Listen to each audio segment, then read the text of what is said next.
Waiting, when we begin to tell someone to wait, we need you to stay there. Stay where you are. And we look at the definition of waiting. Waiting could also mean that it's just delayed. Doesn't mean it's not going to happen, but it's just delayed for a particular time. While we wait, can I tell you, time begins to pass. And when time passes, growth begins to occur in life. And as time begins to but my time begins to pass, can I tell you, maturity begins to occur in our life.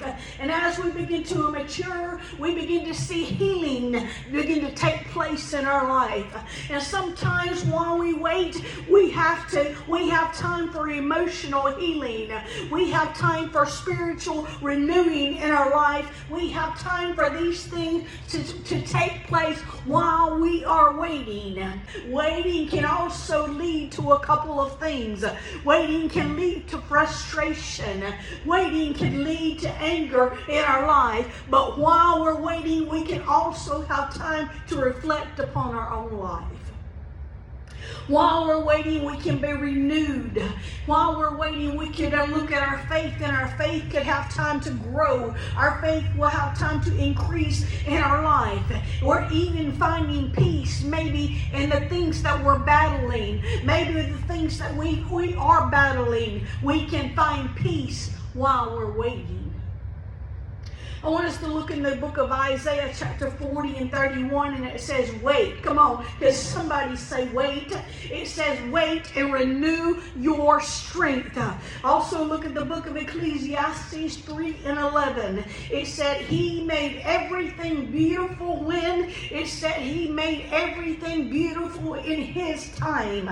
There was a period of waiting. It wasn't their time. It wasn't my time. It wasn't mom's time. It wasn't dad's time. It wasn't the next season that was happening in the year. He said in his time. Can I tell you, God has a specific time for things to happen in our life.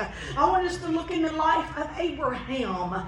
When Abraham was waiting on God's promises to happen, Abraham began to make mistakes in his life, did he not? He made mistakes due to fear that was coming upon his life. Abraham found himself that he was impatient in life.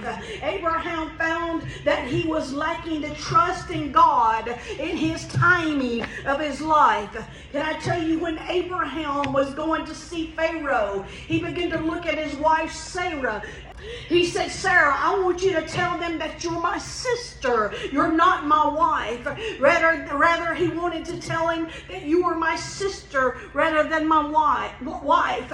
This was motivated by fear for his safety that he had. He was ultimately lacking in faith of God's protection and God's provision in his life. Come on, anybody else have been there? Come on, let's look at the life of Ishmael and Abraham. Abraham and Sarah, do you remember? They were wanting a baby. They were looking for this bouncing baby to come into their life. God had already spoke the promise into their life, and they were trying to hurry up the promises of God as they were spoken. Anyone ever tried to hurry up a prophecy over your life? Have you ever tried to hurry up a dream in your life that God has given you in your life? Well, Abraham and Sarah, they were doing the same thing in their life. They began to take matters into their own hands. They wanted to help God with the promise. They wanted to hurry up the promise that God had spoken to their life.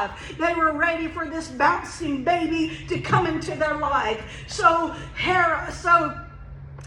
Abraham began to take Hagar, which was Sarah's maidservant. He began to take Hagar in, and they began to have an intimate relationship. Can I tell you, when they began to have this relationship, Hagar began to conceive a child, and that child was named Ishmael. And Abraham struggled to trust God's promises completely. Yes, he not? And he didn't rely on God's provision. He did not rely on God's timing for his life. Come on, he's sometimes just like us. We begin to look at the promise. We begin to look at the situations that we're in life. Come on, and we begin to take things into our own hands. We begin to have our own solutions for what we see in life. We begin to hurry up the hand of God is what we try to do instead of waiting on the hand of God. When Abraham began to make decisions on his own, instead of waiting on God's timing, it led to consequences. And it led to tension within his family. Come on, can we just wait on God? God's orchestrating and God is working things out. I would encourage you, if you're in that waiting period, don't hurry up God's hand. God doesn't need your hurry. He needs you to trust his timing, trust his provision that he has. In the waiting, he's teaching you. In the waiting, he's speaking into you. In the waiting, he's increasing your faith in that waiting period of life. Abraham, he made mistakes. But these mistakes that Abraham made, this should serve us as a reminder that faith is not always a smooth process. Even those who are called great, that we read about in the Bible time and time again, that we teach in Sunday school, small groups over and over again, these people, they stumble along the way of life. But you see, what they learned and what we should learn in our waiting period when we make mistakes in life. They learned that faith was about trusting God's promises, even when it seemed impossible. They learned that faith was about trusting God and giving up on human solutions and temptations in life. You see, Satan knows that if he can bring us to the point in life where we feel that we run out of options in life, that we're between that rock and we're between that hard place in life, then he can have his way with us. In your waiting period, don't get stuck between that rock and that hard place. In that waiting period, trust God in the process. Your waiting has purpose. Your waiting is increasing your faith. Trust God in the process. Isn't it amazing what people are willing to do when we make bad mistakes? Isn't it amazing when they make bad choices in life? What about when we have an act of desperation in our life? When we have an act of desperation in life, it can lead down a long road of hard and substantial consequences in our life. That's what happened in the life of Moses. I'm sorry, of Abraham. But now I want us to look in the life of Moses. You see, Moses was another hero of the Bible. Let's look at the waiting period of Moses. Moses spent 40 years in the desert, and while he was in the desert for those 40 years, what did he do? He learned to commune with God. He learned to talk with God. He learned to have a relationship with God. He learned the leading of God. He learned the obedience of God. He learned to trust God when he was in that desert for that 40-year span of time. And another thing that he began to do when he was there and he was communing with God, he learned to lead the religious law. He learned just who God was. He said, I know you. I know your voice. I know that I know you. God had him there for a specific time, for a specific period, to prepare him for a specific task that he had for him. But he had to trust God where he was in his waiting period. You see, when God called Moses at the end of those years, what had he learned in that period of where he was? Have you learned anything in the period of wait where God has you? You see, Moses began to learn, he learned to be content with a lowly shepherd's task. You see, while he was in the desert, he was in a place that God prepared Moses through experience. He prepared Moses through spiritual lessons in the desert there. He learned the skills of a shepherd by tending Jethro's flock. And he experienced humbled life with the opposite of what he had beforehand. His life was now humbled. Beforehand, he had a privileged lifestyle. He had a golden spoon in his hand. He had everything that he needed at his palm of his hand. But now God had placed him in a lifestyle where he was humbled. He had to be dependent upon God where he was. He had to learn to commune with God. He had to learn to have a relationship. He had to learn to trust God. He had him in a desert place.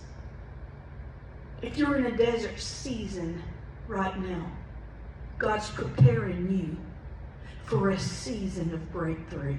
He's preparing you for a season of leadership. He's preparing you for something unique as you are in your desert season right now. You see, he learned these skills as he was a shepherd.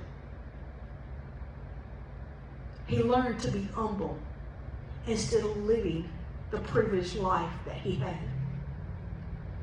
In this season when he was in the desert, God also revealed to him his name, Yahweh. God revealed his plan to deliver the children of Israel. God began to transform Moses' life by preparing him for his future role. The 40 years of waiting and the 40 years of wandering in the desert was a season of growth and a season of preparation for Moses' future role as the father of the Israelites. God was preparing him in the wait. God was teaching him in the wait. God was increasing his faith and knowledge in him in the waiting season of life. In your waiting season, there is purpose in your waiting season of life. I want us to look at the adulterous woman. If you notice Abraham and you notice Moses, they had years in the waiting season, but doesn't always mean that you'll have years in your waiting season. It doesn't always mean that you'll have months. It doesn't always mean that there'll be just days in your waiting season. But whatever your season, whatever your timing may be, there is purpose in that season. And there is purpose that has been breathed on the inside of you. There is life on the inside of you. There is something that God is putting together, just like those dry bones that was in that valley. God is orchestrating. God is working it out. God is putting something together on the inside of those dry bones. There was once an adulterous woman, and she was waiting on Jesus, and Jesus was there, and he began to stoop over, and he began to draw. He began to write something in the sand, and the accusers that were around them, can I tell you, they had a stone in their hand. Can I say to you today, what has your accusers had in their hand?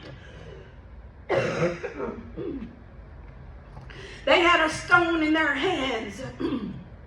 The accusers, they were quick to act on the law of the land. But the adulterous woman, she quickly found out that Jesus could offer her something that the law could never relate to. As she began to kneel in the front of Jesus and her accusers, her life was at stake. But it wasn't just her physical life that was at stake. It was her spiritual life that was at stake also. She was about to encounter a life that she had never known. She was about to encounter a life that she had never experienced before. She had never dreamed of something that was possible. She was seeking something that was better, and she found herself caught up in a situation she had no business being in. But she was about to encounter freedom. She was about to encounter an experience there. She was about to encounter a transformation. She was about to encounter a renewal taking place in her life. She was facing accusations. Come on now. She was facing accusations by a crowd of hypocrites. She was facing accusations by a crowd that had sin that was operating in their own life as well. But at the end of her wait, come on somebody, say the end. At the end of her wait, in a moment, she experienced freedom. She began to experience forgiveness in her life. She began to experience mercy. Come on. And she began to experience grace that was operating in her life. And Jesus said to her, sin no more and go your way. Today could be the end of your wait, where Jesus speaks into your life and says, sin no more, my child, for you're forgiven. Go your way. Look at the life of Jesus. Jesus waited 30 years before beginning his ministry. The 30 years that he waited, this was crucial, because in his wait of 30 years, he was preparing and he was fulfilling God's plan that had been written in the Old Testament. Look at the life of the disciples that they began to wait. They waited in the upper room, and Jesus walked the earth for 40 days, did he not?